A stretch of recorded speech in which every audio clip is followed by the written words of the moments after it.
Agora, por favor, deputado. Bom, boa tarde a todos os servidores e servidoras. Parabenizá-los pelo ato, né? Pela representatividade, pela força que novamente os servidores demonstram aqui na Câmara. E demonstrando mais uma vez também que esse é um espaço democrático e que a democracia tem que prevalecer em todos os momentos. Então, um ato político forte, de luta, mas ao mesmo tempo ali com a alegria do grupo que aqui cantou, né, Patubaté.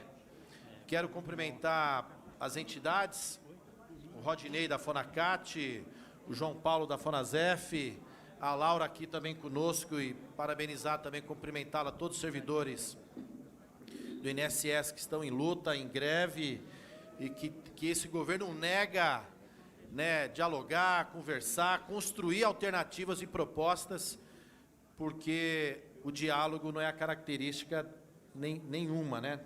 O diálogo para ele é algo do outro mundo, do outro universo. Cumprimentar aqui os colegas deputados, o nosso líder Bongás, que liderou a nossa bancada, a bancada do Partido dos Trabalhadores, o ano passado na luta também contra a PEC 32, que tem um compromisso com os trabalhadores, com o serviço público. Nosso líder é Enio Verri, na outra ponta aqui, nosso líder também da bancada, no ano de 2020. E o Patrus também, nosso colega. Bom, os demais vão chegando ao longo do tempo, nós vamos fazendo rodízio também na condução aqui dos trabalhos. E também queria deixar saudação, enfim, todas as demais entidades aqui presentes, sindicatos, associações, representações, a todo o movimento. E cumprimentar também o Tiago, do FENAJUF, que não está aqui, companheiro que esteve conosco nessa construção, está com Covid, mas deixou a nossa saudação, e daqui a pouco também nós vamos transmitir.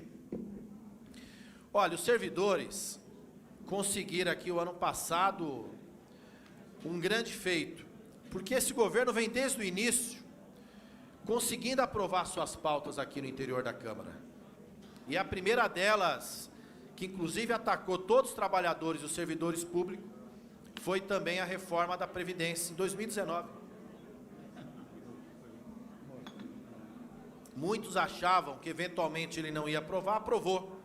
Novamente retirando o direito, fazendo um ataque ao nosso povo, construindo lá na frente ainda mais uma sociedade mais desigual, mais pobre, porque muitos terão dificuldade de acessar o direito à aposentadoria digna. E assim foi ao longo do tempo, conseguiu aprovar diversas pautas. Ainda hoje consegue aprovar sem um diálogo amplo na sociedade, somente com a força que possui aqui através da sua base. Mas os servidores conseguiram, ano passado, derrotar a reforma administrativa da PEC 32. Um ano ainda difícil, um ano ainda de pandemia, muito triste,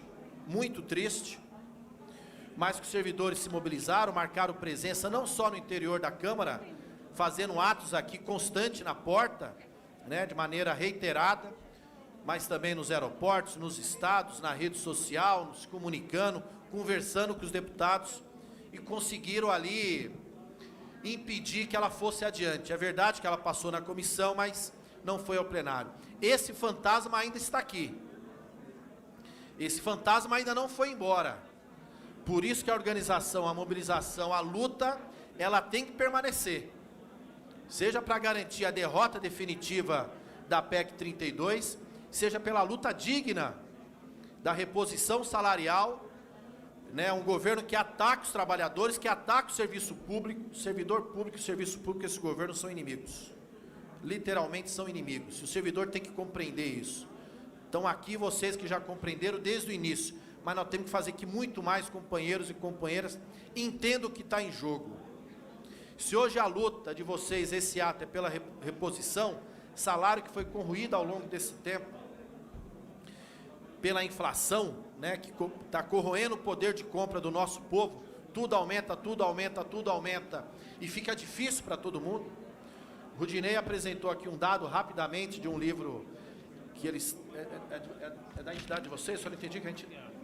da Fonacat, também da Fonasef, onde demonstra o endividamento do servidor público. que é brutal, né? O trabalhador tem a sua dívida diária, a sua dificuldade, o servidor não é diferente.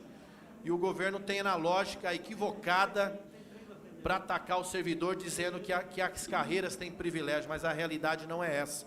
Por isso a importância aqui desse ato. O ato esse, construído pelas entidades, mas que toda a minoria, todos os partidos que compõem o bloco de oposição desde o início estiveram juntos nessa construção, e a gente fica feliz de ter aqui essa força novamente demonstrada. Tomara que os deputados da base do governo, que o presidente da Câmara e que o governo como um todo tenha sensibilidade de ouvir. É a última vez, pode ser, Rodinei? Espero que não, ainda tem que continuar a luta, mas que o governo possa ouvir esse ato e sensibilizar. É difícil, porque é um governo não afeta ao diálogo, como eu falei, que tem o serviço público como inimigo.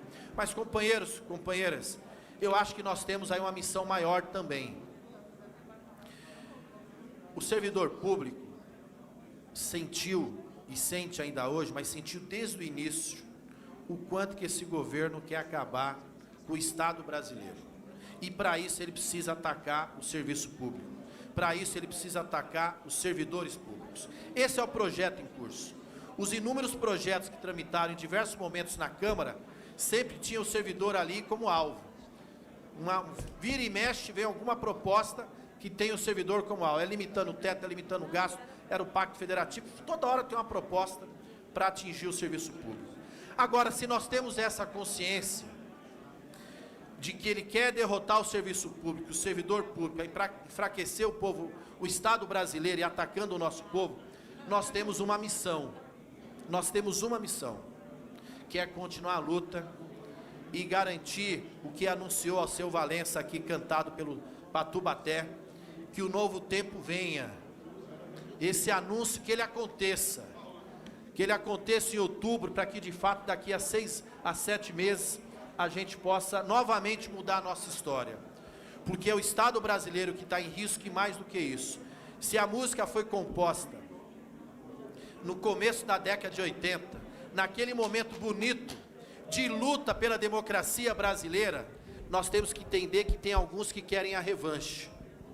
E eles querem a revanche contra o nosso povo. Os saudosistas daquele tempo querem a revanche. E nós temos a obrigação de fazer um reencontro daquela geração toda da década de 80, que lutou pelo direito ao voto, que lutou por os nossos direitos, por uma nova Constituição, de a gente reafirmar os nossos valores, reafirmar a defesa da nossa democracia, do nosso povo, e a gente garantir a vitória. Esse é o desafio que nós temos pela frente. Um parabéns, estamos com vocês, reposição já. Forte abraço.